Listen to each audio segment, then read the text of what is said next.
Hoy vamos más allá de la noticia, con entrevistas que analizan nuestra coyuntura, porque la democracia se construye con el libre pensamiento, con un periodismo que promueve cambios, porque juntos vamos directo al punto, por Radio Darío. Vivo con un sueño en la mente, que no enjuicien a mis hijos por buscar su libertad.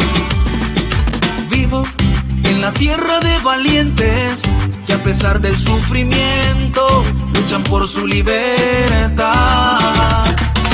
Vamos, rompamos las ataduras, el amor es más que el odio, que siempre triunfa la verdad. Vamos, deja atrás la noche oscura, y al igual que me gobierna, vamos por la libertad. Somos la tierra del huehuense, la fe está en nuestra gente y queremos vivir en paz. Somos un fuego incandescente con sangre de valientes que luchan por la libertad.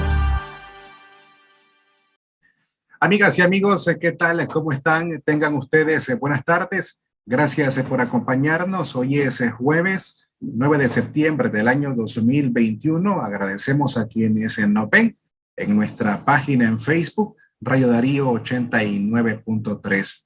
Además, a las personas que nos escuchan en la FM, Radio Darío 89.3, o nos escuchan a través del sitio en la web www.radiodarío893.com. Esta semana, el Ministerio de Salud ha reconocido 697 casos por COVID-19, el número más alto desde que inició la pandemia justamente en marzo del año 2020. Pero si nos referimos a los casos que reporta el Observatorio Ciudadano, solamente hasta el viernes pasado reportaron 1.088 contagios más 197 muertes. Esto indica que de forma oficial y a través del Observatorio Ciudadano reconocen que en el país existe un pico de contagios, por lo que esta propia organización justamente ha hecho un llamado para este mes de septiembre a que la ciudadanía nicaragüense se someta a una cuarentena voluntaria, específicamente. Esto para reducir el número de contagios en el país, principalmente cuando se avecinan a las fiestas patrias en ocasión del 200 aniversario de la independencia de los países de la región centroamericana.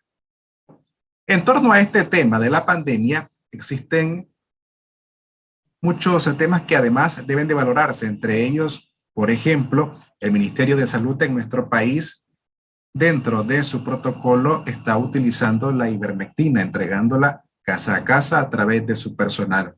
¿Es esto bueno o no? Bien, la Organización Mundial de la Salud ha dicho que no debe ser utilizada la ivermectina como un tratamiento preventivo frente a la COVID-19. ¿Cuáles son las contraindicaciones de utilizar este medicamento? Por ello, esta tarde hemos invitado al doctor Leonel Argüello, epidemiólogo nicaragüense, para hablar sobre el uso de la ivermectina. Además, ¿me protege o no, o te protege o no una mascarilla cuando estás dentro de las aglomeraciones? Estos y otros puntos lo conversamos con el epidemiólogo nicaragüense que está con nosotros en el programa Directo al Punto a través de Radio Darío. Buenas tardes. Conversar con usted sobre diversos temas que circulan o están conectados con lo que tiene que ver la pandemia en nuestro país. Y primero, para aclarar algunas dudas, no solamente a los medios de comunicación, sino a la propia población, y tiene que ver con el uso de la ivermectina. Y lo que me surge primero es de dónde viene o surge esta teoría de utilizar la ivermectina como un tratamiento preventivo ante la COVID. Sí, mira, básicamente lo que sucede es que cuando inicia la COVID-19, los médicos no sabemos qué es lo que está sucediendo. Entonces llegan pacientes con neumonía, le das el tratamiento que le das a la neumonía, ves que es diferente, que es media rara, le comenzás a dar el tratamiento que usualmente se da para la neumonía y no te funciona. Y ves que los pacientes se te van muriendo. Entonces, el médico lo que comienza a hacer es a comenzar a probar, ¿verdad? Porque si ya sabes de todas maneras que se va a morir, pues voy a probar este medicamento, a ver si este medicamento le hace algo. Y en algunos casos, ¿verdad? Las personas, los pacientes mejoraron.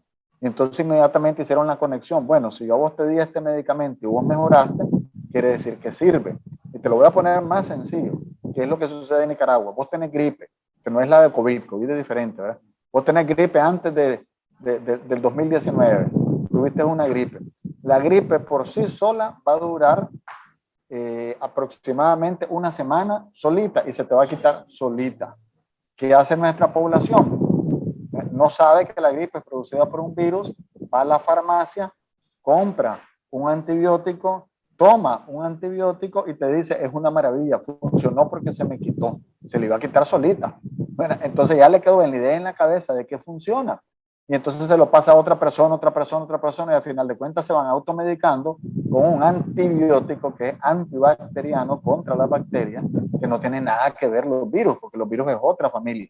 Entonces sí. Pasa lo mismo con los médicos, lo único que se entusiasmaron y comenzaron a probar, es como que yo a mis pacientes les dé un medicamento que se llama X, ¿verdad? Y ese medicamento X es una maravilla porque los está levantando, entonces digo, ya funciona. La medicina no es así.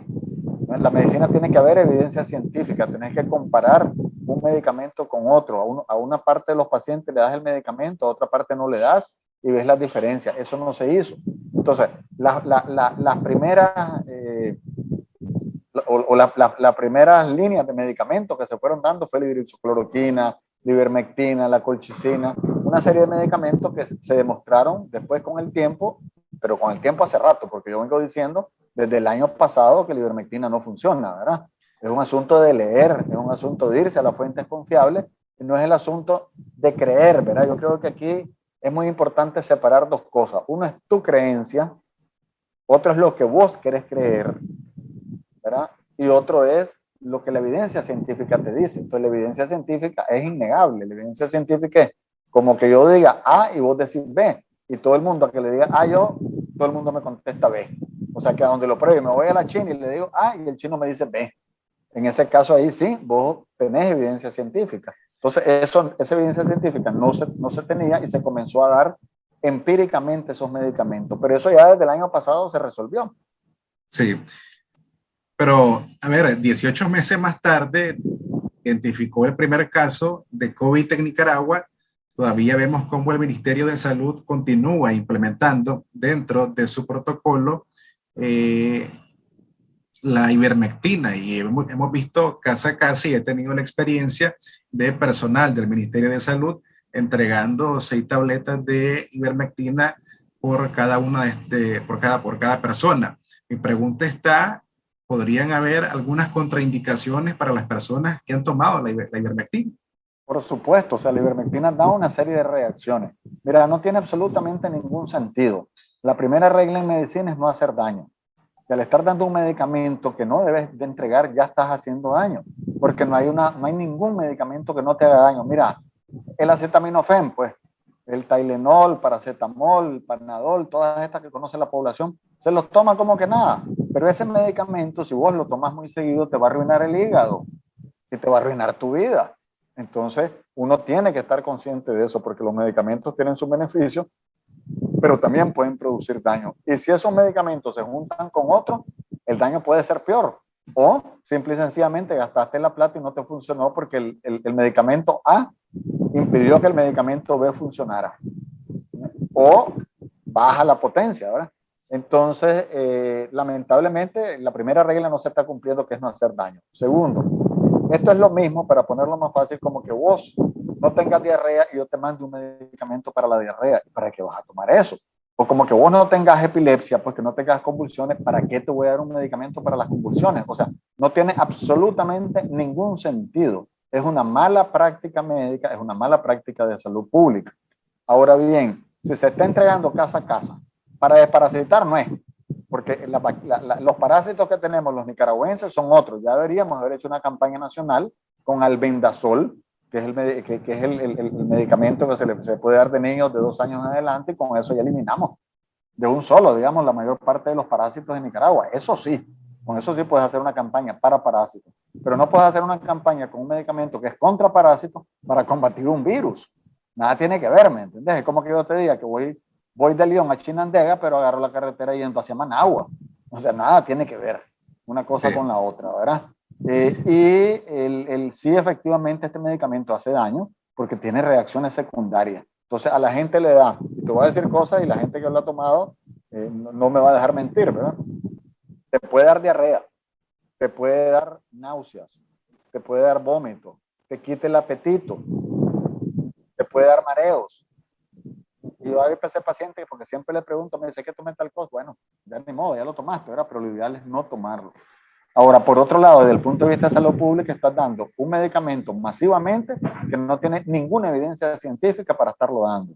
Segundo, estás dando un medicamento que le hace daño a la población.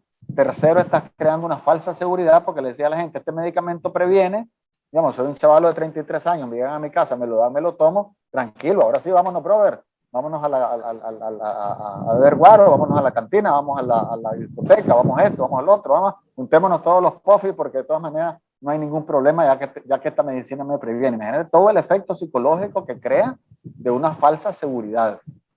Y por último, el asunto que estás enviando vos, trabajadores de salud, casa a casa, y los trabajadores de salud están exponiéndose porque entre más casas visites, más posibilidades de que adquieras el virus. Pero además, ellos mismos, si son portadores del virus, están exponiendo a la gente que están llegando a las casas. Fíjate qué horrible. Entonces, ahí lo que estás haciendo vos más bien es contagiando gente en vez de estar realmente haciendo mecanismos de prevención. Ahora, me gustaría hablar con usted también sobre estas medidas de prevención. Creo que generalmente nunca se ha hablado la prioridad de cada una de las medidas, sino implementarlas todas para reducir el riesgo de contagio en cada una de las personas. Me refiero a esto porque de pronto se ha confundido que el haberse vacunado es como un pase para ir a las aglomeraciones o a cualquier tipo de evento, o que de pronto si utilizo una mascarilla, entonces estoy protegido y me puedo meter de pronto a un estadio de béisbol, a un gimnasio, a un banco de pronto cuando es corte de mes, cuando es fin de mes, y hay aglomeraciones. Creo que existe esa creencia de que si solamente utilizo la mascarilla, entonces puedo estar dentro de una aglomeración y estoy protegido. ¿Cómo interpretarse esto? Y eso es absolutamente falso, ¿verdad? Porque las medidas son integrales. Aquí nosotros tenemos 6 medidas de prevención que se tienen que hacer todas en conjunto. La primera es el distanciamiento físico. El distanciamiento físico significa estar al menos 2 metros entre persona y persona, porque si vos y yo estamos a 2 metros de distancia, ni yo respiro el virus, ni vos respirás el virus que te pudiera enviar yo. Eso es lo primerito. Lo segundo, y te voy en orden de importancia, lo segundo es el uso de la mascarilla. ¿Por qué? Porque la mascarilla te pone una barrera. Verán, vos te pones la mascarilla bien ajustada en la boca y la nariz, te pone una barrera entre la persona, que en este caso soy yo, y que pueda tirar el virus, y vos. Si tenés mascarilla, también tenés una barrera para mandarme el virus y para respirar el virus. Entonces, esa es una barrera física que se pone con una mascarilla de tela de 3 capas. Esas 2 son las medidas más importantes. Ahora, hay otras medidas, ¿verdad? Como es la ventilación, es fundamental. Por ejemplo, si andas en el mar y estás a 2 metros de distancia de otra persona, 3 metros, no va a pasar absolutamente nada, ¿verdad? O estás a 2 metros de una persona y hay bastante viento, no te va a pasar nada, ¿verdad? Porque inmediatamente el viento se lleva los virus. Sin embargo, además de la ventilación, está la vacunación. Esas son las medidas más importantes. Ahora, el lavado de manos es, diría yo, menos importante, pero sí, porque te permite controlar una serie de enfermedades, pero la vía de transmisión principal es la vía respiratoria. Por eso, si es la vía respiratoria, lo que quedan es los virus que sacamos nosotros cuando sacamos el aire en el momento de respirar. Entonces, fíjate que ahí son 3 cosas. Es la distancia física, la mascarilla como barrera, puede ser la careta facial también, pero bueno, muy poca gente usa careta facial, y la ventilación. Esos son los 3 que te paran la principal vía de contagio, que es la respiratoria. La segunda es la del contacto, en la cual yo por tocar cualquier superficie que seguro que está lleno de virus, me toco mis ojos, nariz y boca y me ingresa. Pero ya las posibilidades ahí son menores, ¿eh? Por cada 10.000 personas se contagia uno. En cambio, la respiración, si estamos cerquita, nos contagiamos. Ahí sí no hay absolutamente ninguna duda, menos ahora con la variante Delta, que estamos viendo que es el doble de contagiosa y que estamos observando nosotros, que antes, el año pasado, mirábamos un paciente, rarísimo que mirábamos 2 pacientes por familia, ahora ves a la familia entera, incluyendo el servicio doméstico. O sea, está más que claro que la Delta está en Nicaragua y que el contagio es bastante grande y que nos está produciendo muertes que pueden ser evitables si tomamos los mecanismos de prevención. Para muchas personas parece que es la primera vez que desde que arribó, tuvimos el primer caso de COVID en el país, se hace un llamado a una cuarentena voluntaria. Pronto recuerdo el año pasado que hubo un llamado de 34 organizaciones médicas que hicieron un llamado a una cuarentena voluntaria a nivel nacional. Ocurre una vez más en septiembre un llamado a una cuarentena voluntaria durante meses, principalmente por las fiestas patrias y algunas festividades a nivel local, por mencionarle alguna, el 24 de septiembre en León, cuando es la procesión de la Virgen de la Merced. ¿Cuáles serían las consecuencias? Está de más, por supuesto, decirlas, pero parece que hay que recordarlas. ¿Cuáles serían las consecuencias de no atender estos llamados?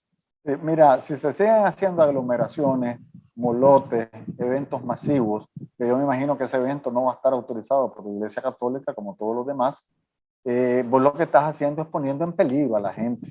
Eso se llama exposición de personas en peligro, ¿verdad? Según dicen los abogados. Estás exponiendo a la persona al peligro. Es como que los empujes. Hay un incendio en León, que es frecuente, ¿verdad? Y empujes vos a la gente hacia el fuego. Es exactamente lo mismo, pues, para verlo más gráfico. Ahora, ¿qué es lo que sucede? Que al contagiarte va a haber más gente enferma, más complicado, más fallecido, y gente que no fallece, que haya tenido síntomas o no, leves o graves, va a presentar lo que se llama COVID persistente, que es un problema que te ocurre 3 meses después de haber tenido la enfermedad y que vas a estar con problemas serios de salud. Te cae el pelo, dolor articular, dificultad para respirar, te cansas con facilidad, te es difícil concentrarte, etcétera, ¿verdad? Y esto sucede a todas las edades. Acabo de tener un paciente ahorita de 22 años y anda con la cabeza, estaba afligido, y le digo, no, tranquilito, que ese es un problema de la enfermedad. Ahora, ya estamos viendo cosas que no mirábamos antes. La semana pasada falleció un niño de 5 años, un niño de 9 años, otro de 15 años, hemos visto 17 años, 22 años, 21 años, esa gente no debería morir, ¿verdad? Pero ¿qué es lo que sucede? Casualmente por este tipo de contagio es que suceden estas cosas. Y además de eso, de todo este problema que va desde enfermarte hasta morirte o quedarte con secuelas o daños posteriores, está el hecho de que entre más contagios, más se producen las variantes. Y yo aquí quiero romper un mito, ¿verdad? Las variantes hay miles. El virus ha cambiado 12.780 veces. De esas 12.780 veces que ha cambiado el virus, hay 4 variantes de preocupación. ¿Por qué? Porque son más contagiosas, más agresivas y porque tienen la facilidad como de hacerse invisible, y entonces tu defensa del cuerpo no se da cuenta, se le van por detrás, ¿verdad? Se le meten por la otra puerta, no miran al ladrón, se metió adentro y te robó todo, y cuando te quieres dar cuenta ya te quedaste sin nada. Entonces, esa variante de preocupación, la última, es la Delta. Esta variante de preocupación, que es el doble de transmisible, más agresiva, por eso estamos viendo más muertos en gente joven este año, y además de eso, las vacunas no te funcionan para evitar la enfermedad, pero sí para que no te compliques ni que fallezcas. Entonces, quiero romper ese mito de que las variantes no vienen de afuera, las variantes se producen en el país. Te lo voy a poner de otra manera más clara todavía. Yo voy allá a la esquina, una esquina de León, donde saco fotocopia, y casi siempre cuando vos sacas fotocopia, alguna sale malo, pero te salió la letra más grande, siempre hay un error. Y entonces vengo yo, por estar platicando con vos, se me olvida, ¿verdad? Y agarro la fotocopia mala y la pongo otra vez arriba y saco 1000 copias de la mala. Es exactamente lo que hace el virus. El virus se multiplica inmediatamente que entra en la célula, se multiplica en miles de casos en millones de copias que hace, y entonces entre más copias hace, puede haber una equivocación en la copia, y en esa copia pueden ser una copia que sea el virus menos agresivo, más agresivo, pero en este caso lo que estamos viendo es que se vuelve más agresivo. Y entonces está sacando mal la fotocopia, es lo mismo que le pasa, pero llega a dominar, a ser el dominante. Si vos me decís, hay gripe en Nicaragua, hay influenza, y esto en el otro, puedo decir con seguridad que muy poco, que lo que predomina es COVID-19, que cualquier gripe es COVID-19 hasta que no se demuestre lo contrario, porque es la que más circula. Bueno, agradezco como siempre, doctor Leonel Argüello, por habernos acompañado, porque de pronto, incluso en cada conversación o entrevista que hemos tenido, son temas que hemos abordado, pero muchas veces parece por el comportamiento de la mayoría de nuestra gente, que son cosas que las escuchamos y de repente se nos olvida. Perdón, ¿no te di lo último? No, de pronto le digo que son temas que la entrevista ya los hemos abordado y parece que tenemos que una vez más ver abordarlos, porque parece que el comportamiento ha sido que escuchamos algo y lo olvidamos de forma rápida. Sí, sí. En Nicaragua tenemos los oídos cerrados, las orejas tapadas y la boca cerrada, ¿verdad? Entonces, ¿qué es lo peor? Porque la gente tiene que platicar. La gente sabe que se están muriendo, sabe que se están enfermando y no estamos haciendo nada. Entonces, morirse de choña en realidad, pues, porque ahí, si tenemos todos los instrumentos, todas las herramientas para hacerlo y no lo estamos cumpliendo, ¿verdad? Ahora me puede decir gente, sí, pero es que nosotros no vemos esa información que el gobierno nos esté pasando, que el Ministerio de Salud está pasando, en su material educativo nos sacan distanciamiento y usted habla de distanciamiento, todo lo que querrá, sí. Pero sos lo suficientemente inteligente y tenés el poder suficiente para decidir qué es lo que vas a hacer. Si te querés enfermar, si querés llevar el virus a tu familia, si querés ser irresponsable y luego culpable de las muertes de tus familiares, o si querés realmente protegerte y proteger a los demás. Nadie te está poniendo una pistola en la cabeza para que vayas a las aglomeraciones, ¿verdad? Uno decide. Ahora, lo que no podemos en Nicaragua es seguir tolerando que cualquiera tenga la intencionalidad o no de contagiar a la otra gente. Eso no se puede. O sea, sí. Vos tenés un derecho humano a que yo no te contagie, ¿verdad? Y yo tengo un derecho humano a que vos no me contagies. Sí. Bueno, le agradezco, doctor Leonel Argüello, por haber estado con nosotros, para las personas que nos ven a través de Facebook y que nos escuchan a través de la emisora Radio Darío. Buenas tardes. Gracias, Francisco. Hasta luego. De esta manera hemos finalizado la entrevista que nos ha brindado hoy el doctor Leonel Argüello, un espacio de 20 minutos para aclararles a ustedes una serie de temas que tienen que ver desde el uso de la mascarilla, la implementación de la ivermectina, sus contraindicaciones y a qué podríamos atenernos a final del mes de septiembre si tanto usted como yo, como ciudadanos nicaragüenses, no implementamos tanto las medidas de prevención o de alguna u otra forma nos sometemos a una cuarentena que ayude a reducir los contagios por COVID que hay en el país. Gracias por habernos visto a través de nuestra página en Facebook, Radio Darío 89.3, y a quienes amablemente nos escucharon en la FM 89.3. Yo soy Francisco Torres Tapia, será hasta en la próxima semana. Que estén bien. Hoy vamos más allá de la noticia, con entrevistas que analizan nuestra coyuntura, porque la democracia se construye con el libre pensamiento, con un periodismo que promueve cambios, porque juntos vamos directo al punto, por Radio Darío.